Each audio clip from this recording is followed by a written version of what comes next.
हरे राम राम कृष्ण हरे राम कृष्ण हरे कृष्ण हरे। कृष्ण राम राम राम हरे कृष्ण हरे कृष्णा हरे कृष्णा कृष्ण राम हरे राम राम जी राम राम राम राम हरे हरे हरे। राम हरे हरे राम राम बोलो कृष्ण श्री कृष्ण गोसाई हरे महाराज राम जी की कृष्ण जय। महाराज जी श्री महाराज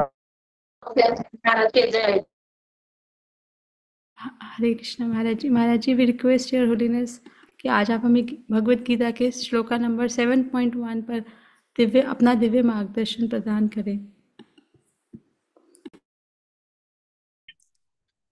हरे कृष्णा। इस ठंडी के मौसम के प्रातः काल में आप जितने भी तपस्वी जप करता है, भगवान के नाम जप के सेशन में उपस्थित है, सबके श्री चरण में मेरा सादर प्रणाम स्वीकार करे। वांछा कल्पतरुभ्यश्च कृपा सिन्धुभ्यो पतितानां पावनेभ्यो वैष्णवेभ्यो नमो नमः। आज हमारा गीता चर्चा का क्रम है भगवद गीता के 7वें अध्याय। शुरुआत करेंगे। भगवद ज्ञान।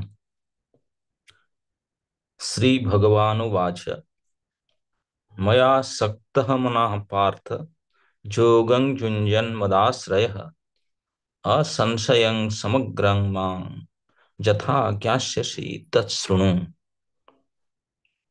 श्री भगवान ने कहा, हे पृथापुत्र, अब सुनो कि तुम किस तरह मेरी भावना से पूर्ण होकर और मन को मुझ में आसक्त करके योगाभ्यास करते हुए मुझे पूर्णतया संशय रहित जान सकते हो। प्रभुपाद कहते हैं, भगवत गीता के इस 7वें अध्याय में कृष्ण भावनामृत की प्रकृति का विशद वर्णन हुआ है। कृष्ण समस्त ऐश्वर्य से पूर्ण है और वे इन्हें किस प्रकार प्रकट करते हैं, इसका वर्णन इसमें हुआ है। इसके अतिरिक्त इस अध्याय में इसका भी वर्णन है कि 4 प्रकार के भाग्यशाली व्यक्ति जो कृष्ण के प्रति आसक्त होते हैं और 4 प्रकार के भाग्यहीन व्यक्ति जो कृष्ण के शरण में कभी नहीं आते। प्रथम 6 अध्यायों में जीवात्मा को अभौतिक आत्मा के रूप में वर्णित किया गया है, जो विभिन्न प्रकार के योगों द्वारा आत्म साक्षात्कार को प्राप्त हो सकता है। 6ठे अध्याय के अंत में यह स्पष्ट कहा गया है कि मन को कृष्ण पर एकाग्र करना, या दूसरे शब्दों में कृष्ण भावनामृत ही सर्वोच्च योग है। मन को कृष्ण पर एकाग्र करने से ही मनुष्य परम सत्य को पूर्णतया जान सकता है, अन्यथा नहीं। निर्विशेष ब्रह्म ज्योति या अंतर्यामी परमात्मा की अनुभूति परम सत्य का पूर्ण ज्ञान नहीं है, क्योंकि यह आंशिक होती है। कृष्ण ही पूर्ण तथा वैज्ञानिक ज्ञान है और कृष्ण भावनामृत में ही मनुष्य को सारी अनुभूति होती है। पूर्ण कृष्ण भावनामृत में मनुष्य जान पाता है कि कृष्ण ही निस्संदेह परम ज्ञान है। विभिन्न प्रकार के योग या तो कृष्ण भावनामृत के मार्ग के सोपान सदृश है। जो व्यक्ति कृष्ण भावनामृत ग्रहण करता है वह स्वतः ब्रह्म ज्योति तथा परमात्मा के विषय में पूरी तरह जान लेता है। कृष्ण भावनामृत योग का अभ्यास करके मनुष्य सभी वस्तुओं को तथा परम सत्य जीवात्माएं, प्रकृति, यथा परम सत्य जीवात्माएं, प्रकृति तथा साज सामग्री समेत उनके प्रकट को पूरी तरह जान सकता है। अतः मनुष्य को चाहिए कि 6ठे अध्याय के अंतिम श्लोक के अनुसार योग का अभ्यास करे। परमेश्वर कृष्ण पर ध्यान की एकाग्रता को नवदा भक्ति के द्वारा संभव बनाया जा सकता है, जिसमें श्रवण ही अग्रणी एवं सबसे महत्वपूर्ण है। अतः भगवान अर्जुन से कहते हैं, तत्सुनो, अर्थात मुझसे सुनो। कृष्ण से बढ़कर कोई प्रमाण नहीं, अतः उनसे सुनने का जिसे सौभाग्य प्राप्त होता है वह पूर्णतया कृष्ण भावना भावित हो जाता है। अतः मनुष्य को या तो साक्षात कृष्ण से या कृष्ण के शुद्ध भक्त से सीखना चाहिए, न कि अपनी शिक्षा का अभिमान करने वाले भक्त से। परम सत्य श्री भगवान कृष्ण को जानने की विधि का वर्णन श्रीमद् भागवत में प्रथम स्कंद के द्वितीय अध्याय में इस प्रकार हुआ है। शृण्वतां स्वकथः कृष्णः पुण्य श्रवण कीर्तन द्यन्तस्थ हि अभद्राणि विधनोति सुहृत्सताम् नष्टप्रायेषु अभद्रेषु नित्यं भागवत सेवया भगवती उत्तम श्लोके भक्तिर्भवति नैष्टिकी तदा रजस्तमो भावा कामलोभादयश्च ये चैतैतेरनाविध्यं स्थितं सत्त्वे प्रसीदति। एवं प्रसन्न मनसो भगवत भक्ति योगतः भगवत तत्व विज्ञानम मुक्त संगस्य जायते भिद्यते हृदय ग्रंथि सिद्ध्यन्ते सर्व संशयाः क्षीयन्ते चस्य कर्माणि दृष्ट एवात्मनेश्वरे। ये भगवान को जानने की विधि इस प्रकार बताया गया। वैदिक साहित्य से कृष्ण के विषय में सुनना या भगवत गीता से साक्षात उन्हीं से सुनना अपने आप में पुण्य कर्म है। हम्म और जो प्रत्येक हृदय में वास करने वाले भगवान कृष्ण के विषय में सुनता है, उनके लिए शुभेच्छु मित्र की भांति कार्य करते हैं। कृष्ण उनके लिए एवोल्यूशन फ्रेंड। और जो भक्त निरंतर उनका श्रवण करता है, उसे वे शुद्ध कर देते हैं। इस प्रकार भक्त अपने सुप्त दिव्य ज्ञान को फिर से पा लेता है। ज्यो ज्यो वह भागवत तथा भक्तों से कृष्ण के विषय में अधिकाधिक सुनता है, त्यों त्यों वह भगवत भक्ति में स्थिर हो जाता है।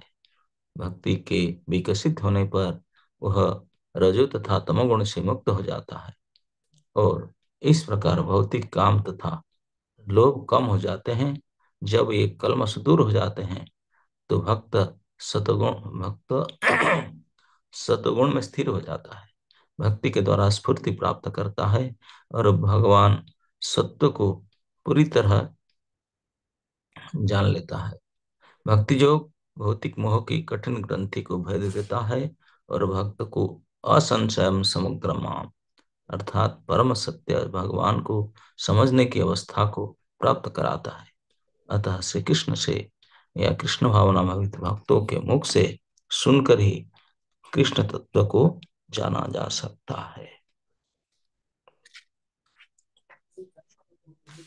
तो मुझे लगता है हम लोग प्रयास तो करेंगे, धीरे धीरे आप, आप लोग गंभीर बनते हैं और ये गीता की जो कुछ जैसे ये भक्ति के अध्याय शुरू होता है 7 चैप्टर, उसमें प्रभुपाद जी ने भी लंबे लंबे तात्पर्य में लिखे हैं और उस एक एक श्लोक बड़े बड़े महत्वपूर्ण बातें हमको सिखाते हैं। तो उसको ठीक से समझना, उसको बोल पाना अ, इतने कम समय में आधा घंटे में तत्र पढ़ करके थोड़ा कठिन है। तो कभी कभी थोड़ा समय ऊपर नीचे हो जाए तो आप माफ करना। तो इस अध्याय की शुरुआत जिसमें प्रभुपाद जी ने पहले लिखते हैं कि इस अध्याय में कृष्ण भावनामृत की प्रकृति की वर्णन हुआ है। कृष्ण भावनामृत क्या है? तो इसकी शुरुआत श्री भगवान वाच से हुआ है। एक बात समझ में आता है, देखिए गीता में हर जगह पर अर्जुन पूछता है, कृष्ण बोलते हैं, कोई पूछते तब बोलते हैं, लेकिन यहाँ पर अर्जुन कुछ पूछा ही नहीं, भगवान बोलना शुरू कर दिए इस अध्याय को। तो क्यों? क्योंकि जब भगवान भक्तों को इतने पसंद करते हैं, भक्त भगवान को इतने पसंद करते हैं, भक्त और भगवान के बीच जो संबंध है, तो भगवान ने लास्ट सठा का अंतिम समय भक्तों का वर्णन कर रहे थे। जिस सर्वोत्तम जोगी युक्त तम मद गति अंतरात्मना, इस प्रकार जो भक्त है तो मन लगा करके श्रद्धा से मेरे सेवा करता है, मेरे से हमेशा जुड़ा रहता है, सबसे ज्यादा मेरे से जुड़ा रहता है।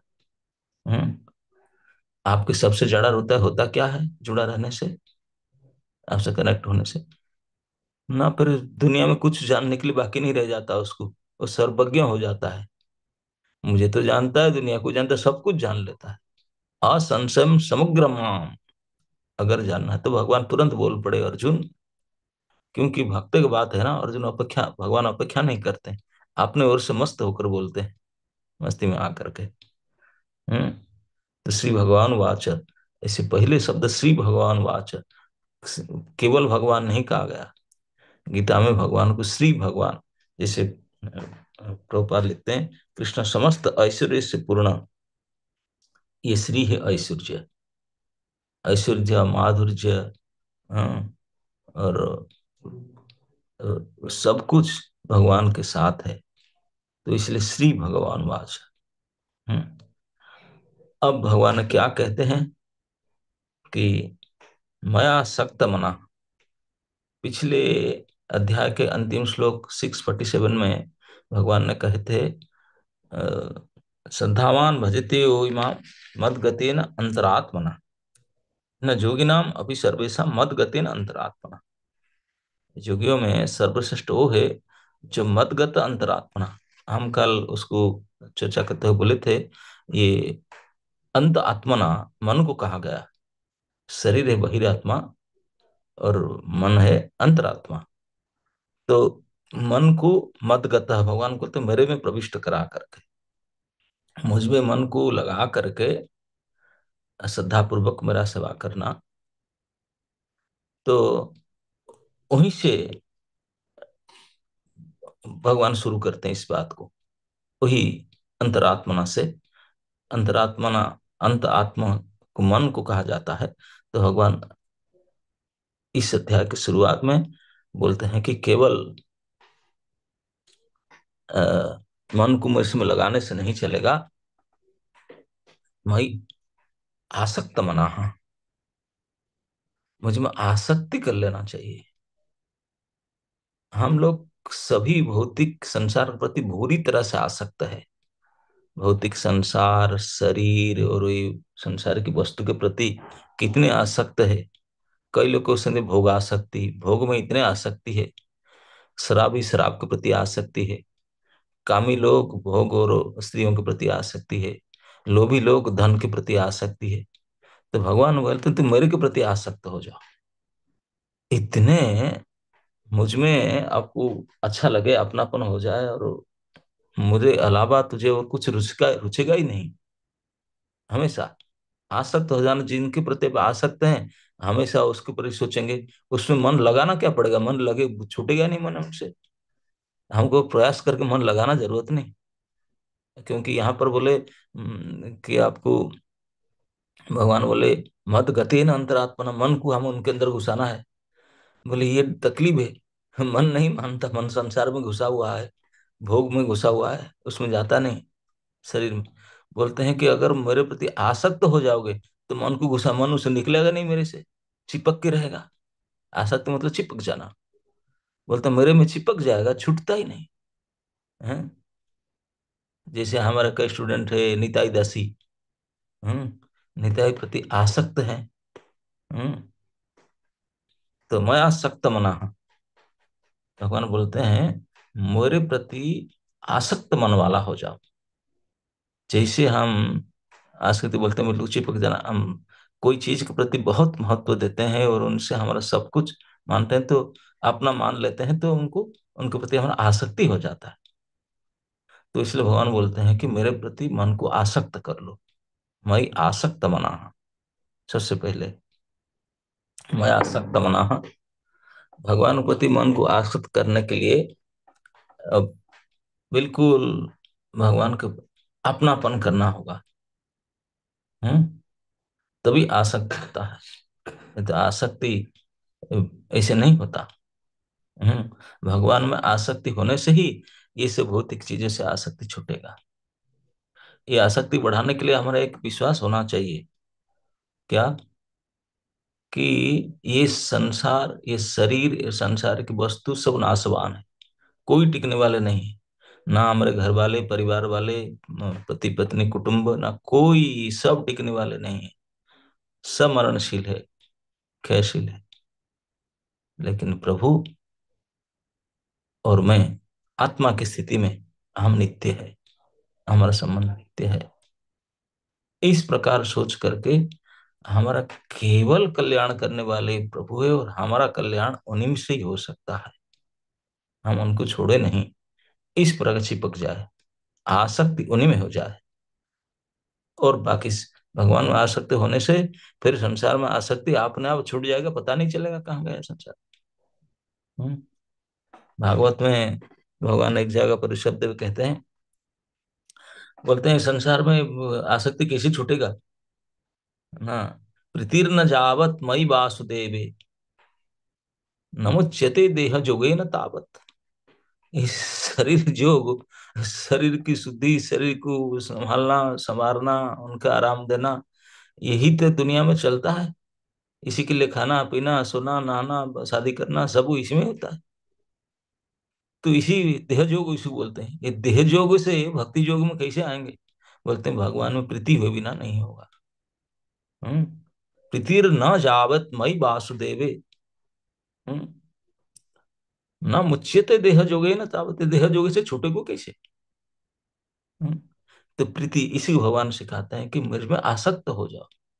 समझ लो मैं ही तुम्हारा बंधु है, मैं ही तुम्हारे लिए हूं, तुम मेरे लिए हो। इस प्रकार की समझ करके, और वही समझ सुनने से ही शुरू होगा। प्रभुपाद ने बल देकर कहते हैं कि ये नवदा भक्ति द्वारा, नवदा भक्ति का सबसे प्रथम अंग, महत्वपूर्ण अंग है श्रवण। तो इसलिए भगवान बोलते हैं सुनो, सुन सुन करके मेरे प्रति आसक्त हो जाओगे।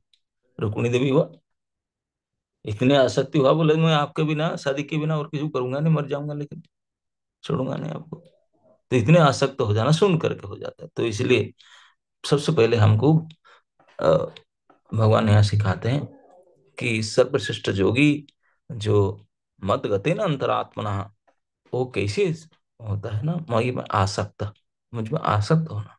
आसक्त होने का अ, उपाय को अपनाना होगा, आसक्त हो जाना है सुन सुन करके उनके बारे में। तो मैं आसक्त मना, ये प्रथम शिक्षा भगवान दिए कि हम मन को भगवान में आसक्त कर दें। आसक्ति अच्छा बात नहीं है, लेकिन संसार में आसक्ति अच्छा बात नहीं, भगवान में आसक्ति तो सबसे अच्छा बात है, ये होना चाहिए। ये आसक्ति के असली उपयोग है। हमारे अंदर जो भी अटैचमेंट है, it should be towards Krishna. तो दूसरे शब्द शिक्षा भगवान देते हैं, मैं आसक्त मना पार्थ। यहाँ पार्थ शब्द बताकर भगवान नहीं देते हैं कि पार्थ, भगवान अर्जुन के यहाँ पार्थ क्यों कहते हैं? क्योंकि पार्थ मतलब पृथा के पुत्र, पृथा मतलब कुंती, कुंती के बेटा का नाम पार्थ है।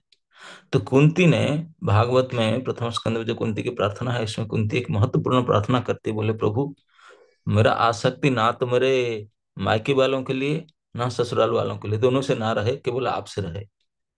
मतलब मेरे पति, मेरे पुत्र, मेरे परिवार में ना रहे, ना मेरे पिता, मेरे भ्राता, ना मेरे वे सब ये किसी में ना रहे।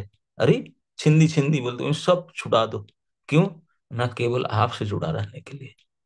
कैसे आपको जुड़ा रहने? ना से गंगा भसाम, गंगा, वो तो बोलते हैं कि गंगा के जल जैसे एक सेकंड भी कहीं टिकता नहीं, समुद्र की ओर भागता जाता है, कंटिन्यूअसली भागता था समुद्र की ओर। तो ऐसे मेरे मन बुद्धि आपकी तरफ भागता रहे, कंटिन्यूअस अविच्छिन्न रूप से, अविच्छिन्न तेल धारा आपको भागता रहे। इसमें कुंती महारानी उदाहरण दिए गंगा जल की, जैसे समुद्र के ओर धावमान है नित्य, तो इसे मेरे मन आपके प्रति आसक्त हो जाए, आपके प्रति केवल भागते चला जाए।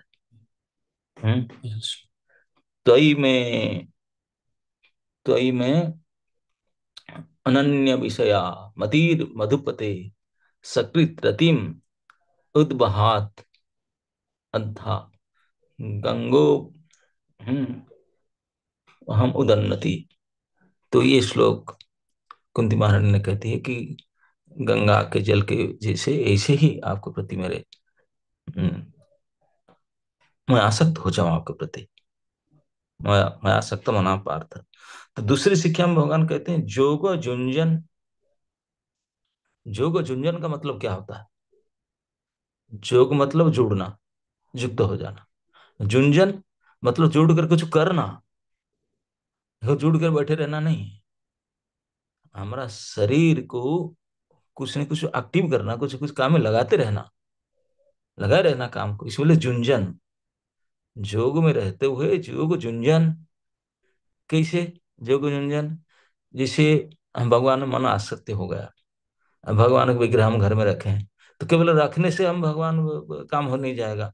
उनके लिए सुबह उठ करके फूल तोड़ो, उनको माला बनाओ, उनके लिए चंदन घिसो, उनके लिए भोग बनाओ, उनके लिए उनके नहलाओ, उनके कपड़ा पहनाओ, उनके लिए आपको आपने और भी काम है, और किसी को पढ़ाना, किसके लिए पढ़ना, किसी को करना, वो सब करना, नहीं नहीं नहीं, जल्दी जल्दी करना, मुझे वो भी करना है, वो भी करना। मन में हमेशा ही बैठे रहे, कुछ करके मेरे प्रभु के लिए ये सब करना, और किसी के द्वारा कराना नहीं है। हम कई लोग बड़े बड़े होते हैं, नौकर चाकर रखते हैं, उसमें चंदन घिसाना, माला खरीद के ले आते हैं, माला अपने वही सब करते हैं, कि बोले हमारा नाम होता है सेवा करने के, बाकी हम कुछ नहीं। नो नो नो, झुंझर का मतलब आपने शरीर के द्वारा, आपने हाथ के द्वारा, आपने मन बुद्धि लगाकर स्वयं को करना है, किसी को नहीं करना। नो नो नो नो, मेरे प्रभु आई विल डू करना, और कोई नहीं, मुझे ही करना। माँ जसोमती जी सारे नौकर चाकर को भगाकर बोला, मैं मेरे लाला के लिए मक्खन बनाऊंगा। ये आ सकते, ये जोग झुंझन।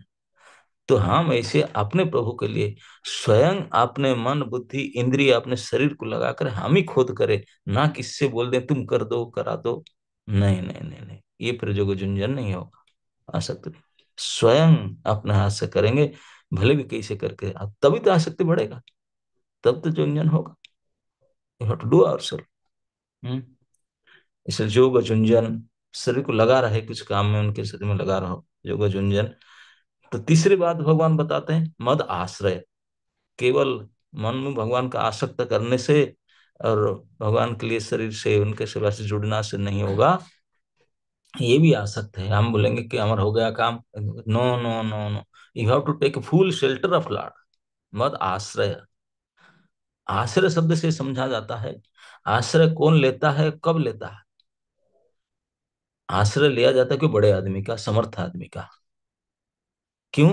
क्योंकि हम कुछ परेशानी में पड़े हैं और कोई होप नहीं है हमारे पास, कोई होप नहीं दिखता, तो यू वांट हेल्प, किसी का आश्रय लेते हैं हमने। जब निराश्रय हो जाते हैं, कोई आसरा नहीं रह जाता, अरे पता नहीं क्या होगा, है ना नहीं, तो फिर हम आश्रय ढूंढते हैं।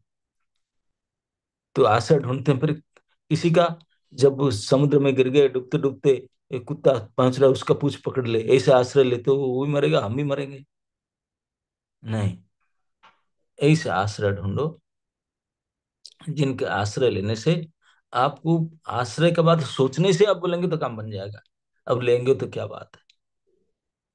श्री चैतन्य महाप्रभु सनातन गोस्वामी के बोले, बोले भक्त वत्सल कृतज्ञ समर्थ बदान्य, यहाँ जानी पंडित कृष्ण छड़ा नहीं भजे अन्य।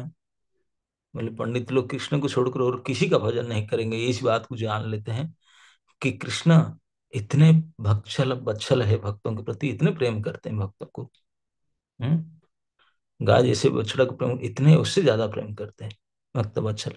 और केवल भक्त वत्सल नहीं है, कृतज्ञ भी है, वो समझ रहे हैं, हमको बोलना जरूरत नहीं, हम क्या करते हैं वो जान लेते हैं, कृतज्ञ। हम क्या कुछ करते हैं, उनको ऑटोमेटिक बिना बताए वो समझ लेते हैं, कृतज्ञ, हमको बोलना नहीं होगा, कृतज्ञ। बोले हाँ कृतज्ञ हो सकता है, लेकिन वो कैपेबल है रे, उनसे बढ़कर कोई समर्थ है ही नहीं, सर्वसमर्थ है। बोले समर्थ तो है, लेकिन कंजूस होकर होगा तो नहीं नहीं, बदान्य है। तो ये भगवान के विशेष गुण है, भक्त वत्सला कृतज्ञ समर्थ बदान्य। तो उनको छोड़कर किसी का आश्रय हम लेंगे? ये संसार में एकमात्र आश्रय देने वाला हुई है, और सभी तो राम एक ही दाता, बाकी सब भिखारी, उनके आश्रय लेना चाहिए। और उनके आश्रय में रहे तो तो फिर हमको सोचना नहीं चाहिए, कोई डाउट नहीं करना चाहिए कि क्या होगा नहीं होगा।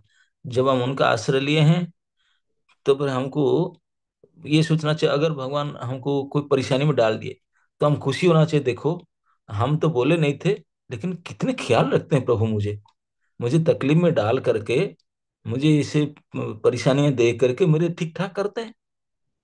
मैं बिगड़ जाता था, मैं तो बोला भी नहीं था, पूछा ध्यान नहीं देता, लेकिन प्रभु इतने मुझे ध्यान दिए हैं, हर एक परिस्थिति हमारे साथ जो भी घटता है, अच्छा हो बुरा हो, हर एक परिस्थिति पूछे देखेंगे मेरे प्रभु मुझे प्रेम करके मेरे भला करने के लिए कितने, मैं बिना बोले ही मेरे से क्या क्या घटना मेरे से ये सब करते हैं मेरे साथ। तो इस प्रकार उनकी आश्रित रहना, और कोई नहीं मेरा, और कोई नहीं, केवल वही एक आश्रय है। और जो भी मेरे से करते हैं मेरे भले लिए करते हैं, मैं समझ नहीं पाता हूँ मूर्ख हूं, लेकिन वो तो मेरे लिए ही करते हैं, मेरे भला के लिए ही करते हैं। इस प्रकार से पूर्ण आश्रित मतलब यही एक ही आधार है। अगर वो छूटे तो फिर मेरे कोई there is no hope, there is no scope, this is the only shelter. इस प्रकार कृष्ण के आश्रित हो जाना।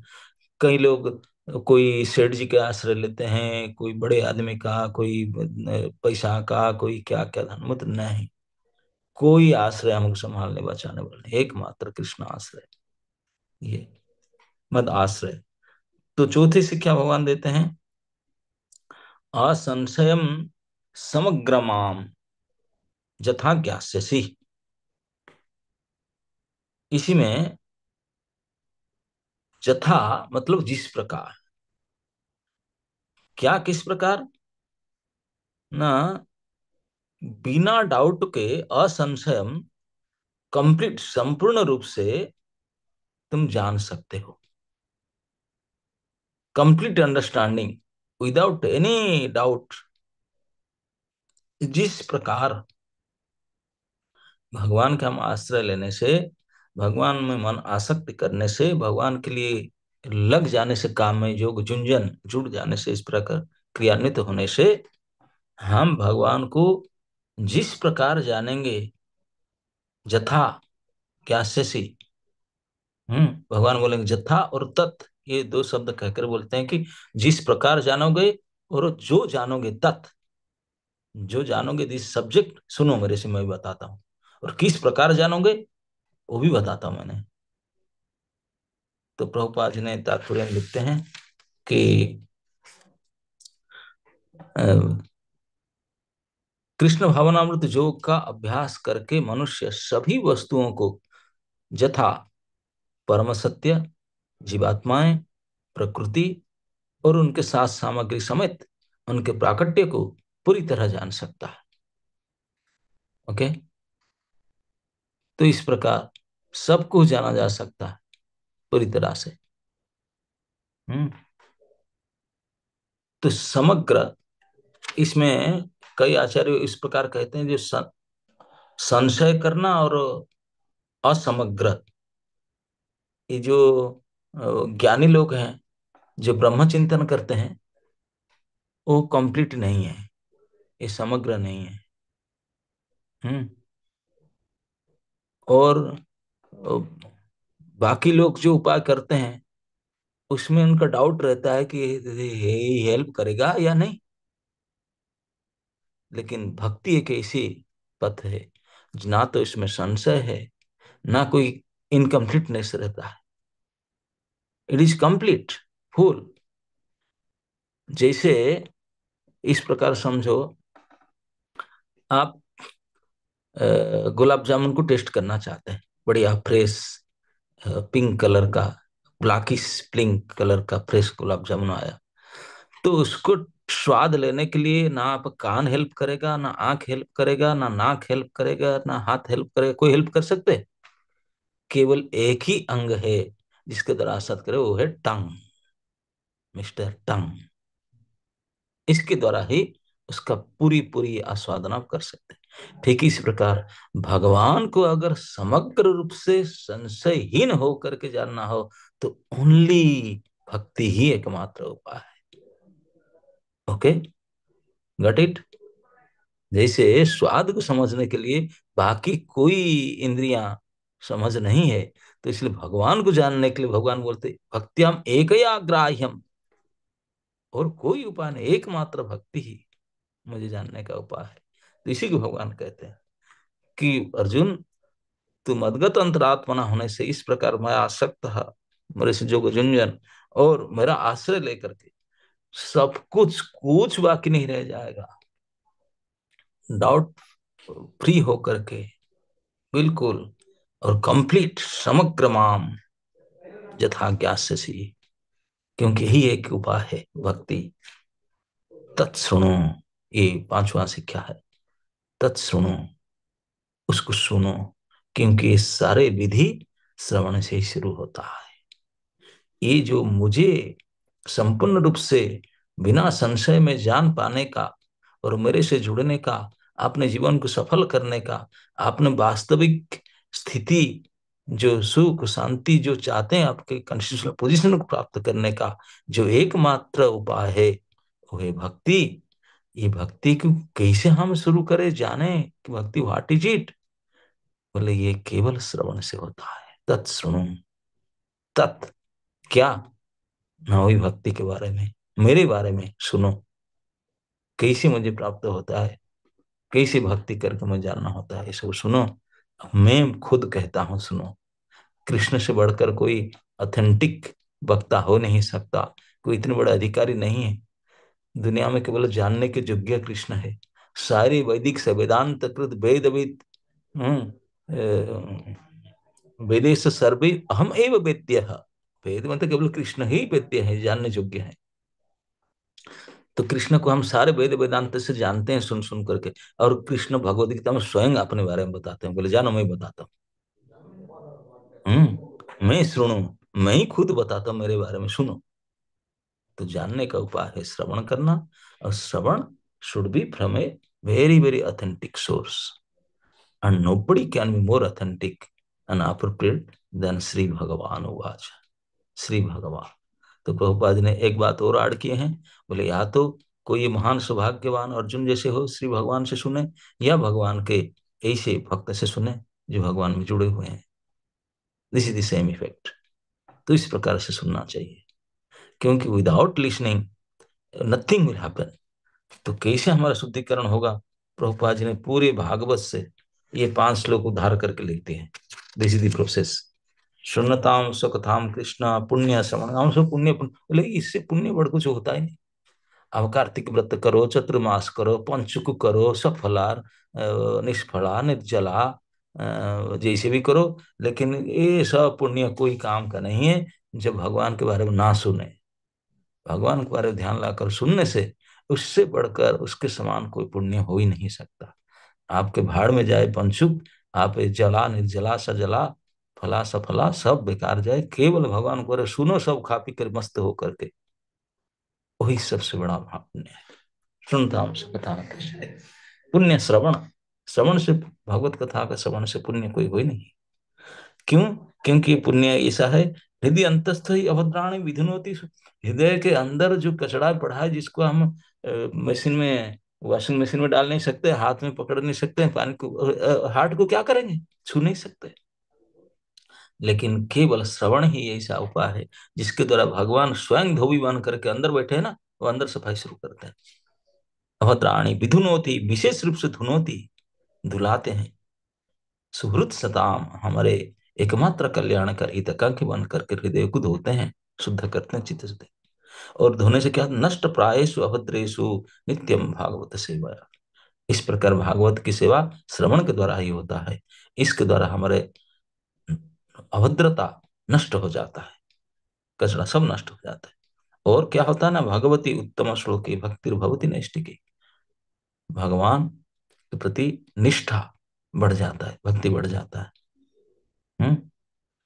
तदा रजस्तमो भावा काम लोभादय, इस प्रकार से जो रजगुण तमोगुण काम लोभ आदि है, ये सब निकल जाते हैं और सत्व गुण में टिक जाते हैं, स्थित हो जाते हैं। एवं प्रसन्न मनसो भागवत भक्ति जो, इस प्रकार प्रसन्न मन होकर के भक्ति के साथ हम जुड़ जाएंगे। भक्ति की क्रिया ही है मया सक्त मना जोग जुंजन। हम्म। और फिर इस प्रकार जब करेंगे ना, भिद्यते हृदय ग्रंथि छिद्यन्ते सर्व संशया। हृदय में जितने गांठ है, आसक्ति है, संसार आसक्ति, यही तो गांठ है। और गांठ है क्या? हृदय ग्रंथि इशू कहते हैं भागवत में, पांचवा स्कंद का हृदय, व्हाट इज हृदय ग्रंथि? Not in heart. पुंस स्त्रिय मिथुन भाव में ताम, यही हृदय ग्रंथि। एक यंग लड़का है कि यंग लड़की को देखा, देखा तो गांठ लग गया। लग गया गांठ, ये गांठ दिखता ही नहीं, दिखता ही नहीं तो खोलेगा कैसे? ना कैंची से कटेगा, ना ब्लेड से, ना कोई खुलेगा, दिखता ही नहीं। हृदय ग्रंथि आहू, इसी को हृदय ग्रंथि कहते हैं। यही आसक्ति, देख लिया, फिर कैसे भी कैसे नंबर ले लिया, फिर फोटो तो खींच लिया, बाकी बात शुरू हो गया, गांठ लग गया। और गांठ दिन पर दिन इतने टाइट बढ़ते जा रहा है, इतने टाइट होते जा रहा है, इसको कैसे खोलो? ये खोलने का केवल संभव है भिद्यते हृदय ग्रंथि, ये हृदय ग्रंथि भेद जाएगा। छिद्यंते सर्व संशया, शरण सारे गांठ फांठ छीट छाट के खत्म हो जाएगा, सब खुल जाएगा। कियंते च अस्य कर्माणि, अनेक अनेक जन्म का कर्म फर्म सब धोकर खत्म हो जाएगा, सारे कर्म। दुष्ट एवं आत्मनीश्वर है। इस प्रकार भगवत भक्ति के द्वारा भगवान की कथा सुनते सुनते उनमें मन को आसक्त करके, उनके काम में लगा करके, अपने शरीर को योग झुंझन करके उनके आश्रय लेने से ये सब काम उनके श्रवण से होता है। इस प्रकार जो नॉट इन हार्ट, जो हृदय ग्रंथि, जो हमको दिखते नहीं, जो किसी उपाय से उसको खोला नहीं जा सकता, काटा नहीं जा सकता, ये केवल इसी उपाय से कट सकता। संसार आसक्ति, शरीर आसक्ति, संसार में जितने वस्तु हैं, ये कोई भी हमको सुख नहीं देने वाला है, किसी के प्रति मन लगेगा ही नहीं, सबसे हट करके कृष्ण के प्रति चला जाएगा ऑटोमेटिक। वो जो नट हृदय ग्रंथि, वो भिद्यते हृदय ग्रंथि, छिद्यते सर्व संशय, सब कर्म फ्रम टूट टाट कर सब खत्म हो जाएगा। तो महाशक्तिशाली, भगवान को वशीभूत करने वाली एकमात्र भक्ति, जो सर्व सुखदायी शांति प्रदानकारी, जीव के एकमात्र कल्याणकारी, सबसे सरल सहज सुविधा के करने वाली। क्योंकि सुनना, उसमें कोई एक्सरसाइज करना नहीं पड़ेगा, सूर्य नमस्कार भी नहीं करना पड़ेगा, बैठकर सुनना पड़ेगा। वो भी कोई आंख देखने के लिए तो आंख को खोलना पड़ता है, ये तो कान खुला ही हुआ है। उसमें कोई कुछ बिना कवर बोला सुनना है बैठ करके। बाकी खाना पीना रेडीमेड मिलेगा। हम तो कहते हैं भागवत क्लास अटेंड करो, ऊपर मिलता है अपने, फ्रेश गरम बसना, सब्जी लाना, काटना, बनाना कुछ नहीं, सब मिलेगा।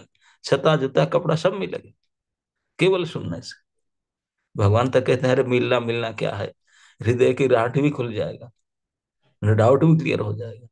अब मेरा आश्रय रहेगा ही, मैं साथ हूं, तो आपका कौन बाल बंका करेगा, मैं तेरे साथ हूं। तो इस प्रकार से पूर्ण विश्वास के साथ, पूरी विश्वास के साथ उनमें लग जाना, चिपक जाना चाहिए, आसक्ति हो जाना चाहिए हमारे ठाकुर जी के प्रति।